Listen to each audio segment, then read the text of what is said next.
ناظرین کرام، بریک کے بعد ایک بار پھر آپ کی خدمت میں حاضر ہیں. واٹس ایپ ٹیکسٹ میسیجز کے ذریعے جو سوالات ہیں آپ کی خدمت میں پیش کر رہے ہیں ہم. پہلا سوال تو نہیں ہے، ایک دعائیہ کلمات ہیں. جعفر صفوی، عباس صفوی، نیو دہلی سے ان کا یہ خط ہے. چینل ون کے سامعین سے گزارش کرتا ہوں، یہ فرما رہے ہیں کہ چینل ون کے سامعین سے گزارش کرتا ہوں کہ جتنا ہو سکے چینل ون کو ڈونیٹ کریں، کیونکہ چینل لائق تعریف ہے. دینی کام اسی چینل سے انجام دیے جا رہے ہیں. خدا چینل ون کے تمام اراکین کو سلامت اور چینل ون دن دونی رات چوگنی ترقی کرے، یہی دعا ہے. الہی آمین. میں یہ گزارش آپ کی خدمت میں اور آپ کا شکریہ ادا کرتا ہوں کہ آپ نے جو ڈونیشن چینل ون کو بھیجا تھا وہ چینل ون کو موصول ہوا ہے اور عنقریب رسید آپ تک پہنچ جائے گی. بہت بہت شکریہ آپ کا. اور تمام ناظرین سے گزارش ہے کہ چینل ون جو ہے یقیناً پیغام انسانیت پہنچا رہا ہے بغیر تفریق مذہب و ملت و مسالک. آپ اس کو اپنے ڈونیشن سے سرفراز فرمائیے تاکہ یہ دن دنی رات چوگنی ترقی کرے اور صرف اسلام کا نہیں بلکہ انسانیت کا اور زیادہ نام اونچا کر سکے. آئیے اسی کے ساتھ میں ہم دیکھتے ہیں اگلا سوال کہاں سے ہے. پہلا سوال جو ہے ایک طویل سوال ہے. سید اقبال احمد کے لیٹر ہیڈ پہ ہے. مکرمی جاوید بھائی السلام علیکم. وعلیکم. قبلہ کی خدمت میں بھی سلام عرض ہے. چونکہ یہ خط اردو میں ہے اور میں اردو چشمہ اتار کے پڑھتا ہوں تو میں چشمہ اتار لوں. آپ اور جناب قبلہ صاحب اس بات سے بخوبی واقف ہوں گے کہ اگر کتا نجس یعنی جو نجس العین نمک کی کان میں گر کر بالکل نمک بن جائے یا شراب سرکہ بن جائے تو یہ حرام چیزیں حلال ہو جاتی ہیں. دیکھیے کتاب تحفۃ العوام، ایک مستند اور مقبول عام کتاب. کیا دوسرا حرام جانور نمک کی کان میں گر کر بالکل نمک ہو جائے تو وہ بھی حلال ہو جائے گا؟ اور کھانے کی اشیاء فرمنٹیشن کے بعد بنائی جاتی ہیں. ایسی غذائیں اشیاء جنوبی ہندوستان میں ہندو مسلم سب ہی کثرت سے استعمال کرتے ہیں. کیا ان کا کھانا جائز ہے؟ آج کل جیل نہیں بلکہ آج کل جو جیلی ہے، جیل غلط لکھا ہے، انہوں نے جیلی لکھا تھا، کاٹ کے جیل لکھا ہے. آج کل جیلی جو جانوروں کی ہڈیوں سے بنائی جاتی ہے جو کثرت سے استعمال ہوتی ہے، مثلاً چاکلیٹ، ٹوتھ پیسٹ میں اور دیگر اشیاء میں ان کا استعمال ہوتا ہے. اس کی شدید احتمال کہ ان جانوروں کی ہڈیوں کے ساتھ حرام جانور کی ہڈیاں بھی شامل ہوئی ہوں گی. معلوم رکھتے ہوئے کیا یہ چیزیں استعمال کر سکتے ہیں؟ اگر نہیں کر سکتے تو کیوں؟ جبکہ ہڈیوں کی شکل، صورت، حیت اور کیمسٹری بالکل بدل جاتی ہے، جیسے کہ کتا کی شکل کان میں نمک کے گرنے سے اور شراب کی سرکہ بن جانے سے ہو جاتی ہے. میرا سوال کافی طویل ہو گیا ہے مگر غور طلب ہے. آپ کا بہت بہت شکریہ. سید اقبال احمد کا سوال ہے، یہ بنجارہ ہلز حیدرآباد سے سوال کر. یقیناً جو انہوں نے کہا ہے اس میں کوئی شک نہیں ہے کہ اگر کوئی چیز استحالہ ہو جائے، اپنی حقیقت بدل کر کچھ اور ہو جائے، کوئی مسئلہ نہیں ہے. جی. جیسے انہوں نے کہا کہ بھئی ایک نمک کے کان میں کتا گر جائے اور نمک بن جائے، نمک حلال ہے. جی. ٹھیک ہے. یہی صورتحال اگر جیلاٹین میں ہے، جی، کہ اگر ایک ایسی ہڈی کی گودے سے بنایا گیا ہے جو حلال ہے تب تو کوئی مسئلہ ہی نہیں ہے. ٹھیک ہے. مسئلہ کہاں آتا ہے؟ جب وہ حرام گودے کی ہڈی سے نکالا گیا ہو، ہڈی کے گودے سے نکالا گیا ہو. اب آپ کہہ رہے ہیں استحالہ ہو گیا. ٹھیک ہے. اگر آپ کہہ رہے ہو استحالہ ہو گیا، اگر ہو گیا، اگر آپ جیسا آپ نے لکھا ہے جی استحالہ ہو گیا ہے یعنی اس کی کوئی حقیقت باقی نہیں رہی، کوئی بات نہیں، آپ کے لیے حلال ہے. لیکن اگر اس کے اثرات پائے جاتے ہیں، جی، اگر اس کے اجزاء حقیقی طور پر نہیں بدلے ہیں جی، اور وہ حرام سے آیا ہے تو حرام ہی رہے گا. جی، بے شک. جی، ٹھیک ہے.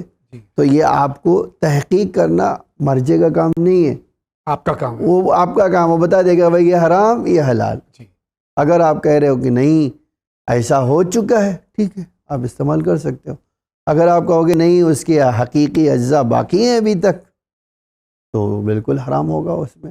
تو یہ دیکھنا ہے کہ آیا وہ جو ہے جب بنایا گیا ہے تو کن چیزوں کی ہڈی سے بنایا گیا ہے. اسی کے ساتھ میں ناظرین کرام آپ کی خدمت میں بات میں عرض کر دوں کہ یہ جو جیلی جو ہم کھاتے ہیں بنتی ہے گھر میں، پڈنگ وغیرہ پہ ڈالی جاتی ہے. اس میں اب 2 طرح کی جیلیز بازار میں دستیاب ہیں, ایک ویج ایک نان ویج. اس پہ جو ہرے رنگ کا ڈاٹ بنا ہوتا ہے یہ ویج ہے. اس پہ ہر وہ شخص استعمال کر سکتا ہے جو کہ ان چیزوں سے احتیاط کرتا ہے, حرام سے پرہیز کرتا ہے. تو آپ دیکھ لیجئے بازار میں دونوں طرح کے جیلی موجود ہیں, ریڈ ڈاٹ والے بھی اور گرین ڈاٹ والے بھی. آپ گرین ڈاٹ والے استعمال کیجئے, انشاءاللہ اس میں آپ کو کوئی مذائقہ نہیں ہوگا. اسی کے ساتھ میں ایک اور طویل سوال آگا, بہت طویل ہے. یہ جھانسی 16 فروری 2017 کا سوال ہے. جناب علی جاوید زیدی, السلام علیکم. وعلیکم السلام ورحمۃ اللہ. کل صبح 10:45 پر آپ کے ون ٹی وی چینل سے نے امروہے کے سکینہ بطول تقوی کو بہترین سوال کرنے پر انعام سے نوازا. سوال تو اچھا تھا لیکن جواب بوگس اور نہایت بیہودہ تھا, جھوٹ پر مبنی تھا. اسلام کی کتاب قرآن میں ایسا کوئی ذکر نہیں ہے. یہ آپ کہہ رہے ہیں, میں خط پڑھ رہا ہوں آگا. آپ کہہ رہی ہیں, آپ کہہ رہی ہیں, نقل کفر نہ باشد, کہ حضرت ابراہیم نے اپنے بیٹے کو اللہ کی راہ میں قربان کیا ہو یا قربان کرنے گئے ہوں. یہ قربانی کا جھوٹا اور من گھڑت قصہ یہود و نصارہ کی دین کتاب بائبل اور اولڈ ٹیسٹامنٹ میں درج ہے. قرآن اسے رد کرتا ہے بقول ان کے. اور سورہ صافات آیت 83 112 میں سچا واقعہ بیان کرتا ہے کہ حضرت ابراہیم علیہ نبی علیہ الصلوۃ والسلام کے باپ نے بتوں کو خوش اور راضی کرنے کے لیے اپنے کمسن بیٹے ابراہیم کو قربان کیا تھا. اس دور میں قربانی آگ میں ڈال کر دی جاتی تھی. یہ قربانی کی چال بت پرستوں نے چلی تھی کیونکہ حضرت ابراہیم علیہ نبی علیہ الصلوۃ والسلام کے ہاتھوں بتوں کی بے حرمتی ہوئی تھی. اور پوچھنے پر انہوں نے کہا تھا کہ انہیں کیوں پوچھتے ہو جبکہ یہ نہ بولتے ہیں نہ یہ اپنی حفاظت کر سکتے ہیں. پھر اس کے بعد حضرت ابراہیم علیہ السلام کے باپ اپنے کمسن بیٹے ابراہیم کو قربان کرنے کے لیے قربان گاہ کی طرف چل دیے. راستے میں دونوں باپ بیٹے ابراہیم کے درمیان باتیں ہوئیں. باپ نے کہا, بیٹا میں نے خواب دیکھا کہ میں تمہیں قربان کر رہا ہوں. تو بیٹے ابراہیم نے کہا, باپ جو تجھے حکم ہوا ہے تو کر, تو مجھے صابروں میں سے پائے گا. اور باپ نے بیٹے ابراہیم کو آگ کے سپرد کر دیا اور اللہ نے مشرکین کی چال کے مقابلے بڑی چال کی آگ کو ٹھنڈا کر دیا اور حضرت ابراہیم ایک عظیم ذبح سے بچ گئے. قربانی یعنی بھیٹ کو قرآن کی زبان میں ذبح کہتے ہیں. ذبح سے بچنے کے لیے اللہ نے حضرت ابراہیم کو حضرت اسحاق کو خوشخبری دی کہ وہ نبی اور نیک بختوں میں ہوں گے. جب یہ خوشخبری حضرت ابراہیم کو دی تو بچے تھے اور ان کی کوئی اولاد نہ تھی. تو کیا سوال پیدا نہیں ہوتا کہ حضرت ابراہیم نے کہا بیٹے کی قربانی دی تھی؟ افسوس مسلمان خاص تر علماء غور ہی نہیں کرتے, نہ قرآن دیکھنے سمجھنے کی کوشش کرتے ہیں. بس ایک اندھا عقیدہ ہے کہ حضرت ابراہیم نے اپنے بیٹے اسماعیل کو اللہ کی راہ میں قربان کیا تھا اور اس کے لیے سورہ صافات کی آیت 83 112 کا اچھل کر ذکر حوالہ دیتے ہیں. حضرت ابراہیم کے بچپن سے کود کر ان کے بڑھاپے میں آتے ہیں. پھر اپنا بچہ اسماعیل پیدا ہو کر چلانے لگتا ہے. اس کی قربانی کرنے کے بعد اسحاق کی پیشن گوئی بھی مان لیتے ہیں. میرا تو یہ کہنا ہے کہ حضرت ابراہیم پر اپنے بیٹے پر قتل کرنے کا الزام لگانا ہی اسماعیل کو اس قتل میں کیوں گھسیٹا جاتا ہے؟ اگر بائبل پر ہی ایمان رکھنا ہے تو اسحاق کے نام کی قربانی کرنی چاہیے. یہ تو بائبل کہتی ہے. تحریر کر دی تاکہ سند رہے. فقط ایک بات اور کہنی ہے کہ ون چینل کے لوگ کب تک جھوٹ بولتے رہیں گے؟ کب تک علی اور فاطمہ پر جھوٹے الزام لگاتے رہیں گے؟ یہ غالباً کوئی یہ مرزائی احمدی کا خط ہے. کب تک حسین ابن علی وغیرہ کے نام سے فرضی قصے گڑھ کر سناتے رہیں گے؟ اور کب تک قرآن کے حوالے دے کر حدیث ثقلین کو جھوٹا ثابت کر کے اس کی توہین کرتے رہیں گے؟ حدیث ثقلین جس میں کہا گیا ہے کہ کتاب اللہ اور امام کبھی ایک دوسرے سے جدا نہ ہوں گے. یہی وجہ ہے کہ شیعہ اثنا عشری کا عقیدہ رہا ہے کہ اصل قرآن پردہ غیب میں حضرت امام محمد مہدی کے پاس ہے, ہاں, اور جسے وہ قرب قیامت اپنے ساتھ لائیں گے. اور یہ عقیدہ اس لیے بتایا گیا کہ امام حسین پر اسلام کا قانون توڑنے کا الزام عائد نہ ہو سکے. تحریر لکھ دی تاکہ سند رہے اور وقت ضرورت کام آوے. فقط رسول اللہ ورثہ ابن رفیہ بیگم, فقط رسول اللہ, اپنے آپ کو رسول اللہ کہہ رہی ہیں یہ, یعنی کوئی نیا مذہب ہے شاید. جی فرمائیے. دیکھیے انہوں نے جو کہا ہے فقط رسول اللہ لکھا ہے انہوں نے, ایک یہ دیکھ لیں ناظرین کرام,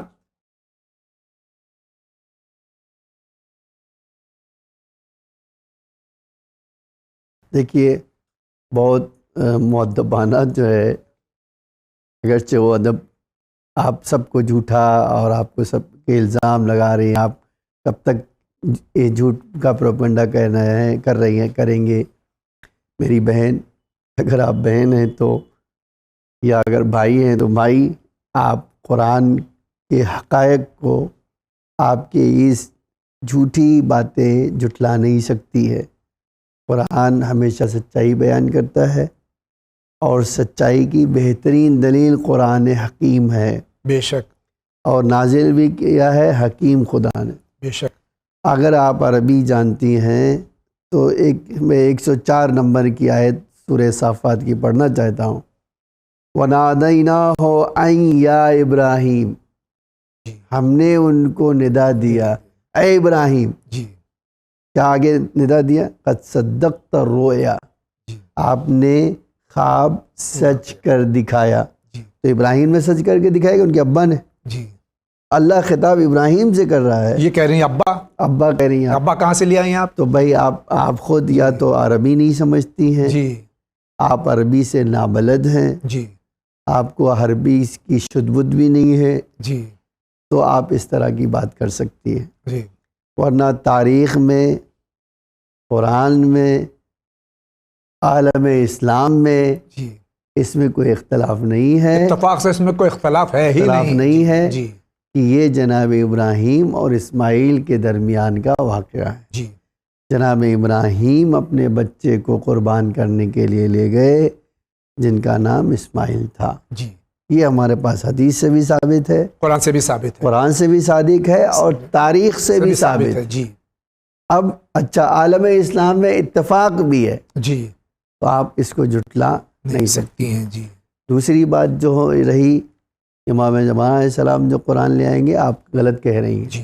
امام زمانہ علیہ السلام جو قرآن لے کر آئیں گے وہ قرآن ہوگا جو علی علیہ السلام نے تفسیر کے ساتھ جی. جمع کیا تھا. تفسیر قرآن لے کے آئیں گے. ہاں. جی. ورنہ قرآن ہر زمانے میں ہمارے اماموں نے اسی کو، آج ہمارے پاس حدیث علی علیہ السلام کی موجود ہے. جی. یہ قرآن جو تمہارے درمیان ہے یہی قرآن. اور یقیناً آپ نے جو یہ لکھا ہے، آپ کا اسلام سے کوئی تعلق نہیں ہے، لگتا نہیں. جی. آئیے اسی کے ساتھ آگے بڑھتے ہیں. مولانا السلام علیکم.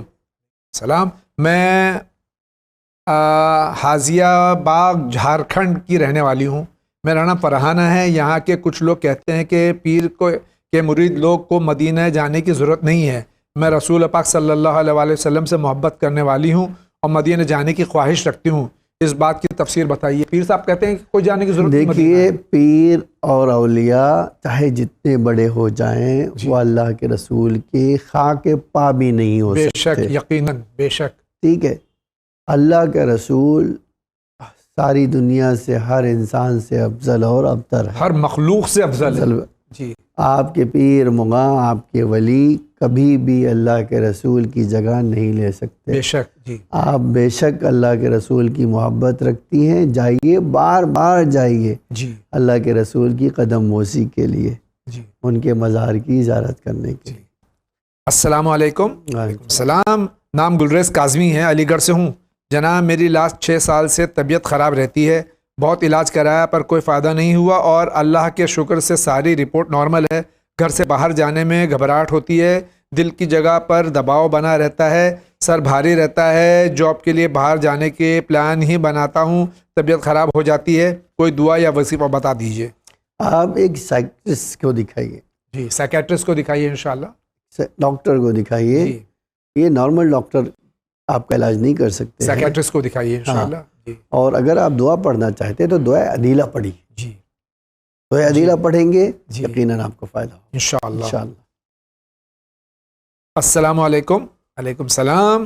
گزارش ہے کہ مجھے یہ بتائیں کہ حضرت علی رضی اللہ تعالیٰ عنہ کی قبر کہاں ہے اور ان کو دفن کہاں کیا گیا؟ شکریہ. زاہد کا سوال ہے. ہمارے وہاں اجماع ہے کہ نجف میں امام علیہ السلام کی قبر ہے، جی. اور ان کی اولاد نے نجف میں دفن. السلام علیکم. علیکم السلام. میں لکھنؤ سے بول رہا ہوں. میری بہن کی شادی 12 سال پہلے جے پور میں ہوئی تھی. اس کے 4 بچے ہیں. 12 سال سے اس کا شوہر مارتا تھا، گالیاں دیتا تھا، اور اب اچانک محرم میں میکے بھیج کر کچھ ہفتے پہلے دوسرا نکاح کر لیا. اور مولانا جو جے پور کے مولانا ہیں انہوں نے نکاح پڑھایا ہے. جس لڑکی کے ساتھ نکاح پڑھایا ہے اس لڑکی نے کچھ ٹائم پہلے طلاق لی اپنے شوہر سے اور ابھی عدت کے دن بھی پورے نہیں ہوئے ان مولانا نے نکاح پڑھا دیا. کیا یہ نکاح جائز ہے؟ پلیز اس کا جواب ضرور دیں. ہم بہت پریشان ہیں اور میری بہن کا شوہر اب تک غلط الزامات بھی لگا رہا ہے, تو یہ دوسرا نکاح صحیح ہے یا نہیں, ہمیں بتائیے. عدت میں شادی کرنے سے ہمیشہ کے لیے حرام ہو جائے گی. جی. اگر جیسا آپ کہہ رہی ہیں کہ انہوں نے عدت میں شادی کر لی تو وہ لڑکی ہمیشہ کے لیے اس شوہر پر حرام ہو جائے گی اور نکاح صحیح نہیں ہوگا. جی. لیکن بقیہ باتیں جو ہے ہم ایک طرفہ بات سن کر فیصلہ کوئی نہیں کر فیصلہ نہیں کر سکتے. سکتے. آئیے آگے بڑھتے ہیں.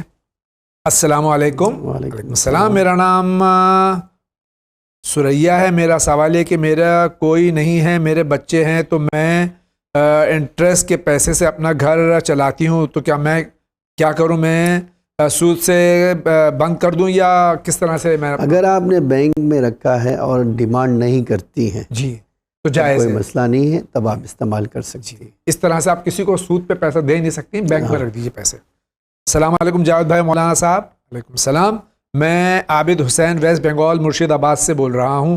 میرا سوال ہے کہ آنکھوں کا پرکھنا کیا کوئی پھڑکنا کیا کوئی پریشانی کا سبب ہوتا ہے؟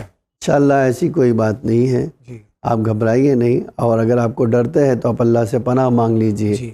اے اللہ مجھے پناہ دے دے جی. ہر اس چیز سے جو مجھے اذیت کا سبب بنے. حالانکہ یہ کچھ بھی نہیں ہے. السلام علیکم. وعلیکم السلام. میرا نام عظمہ آبدی ہے اور میں دہلی سے ہوں.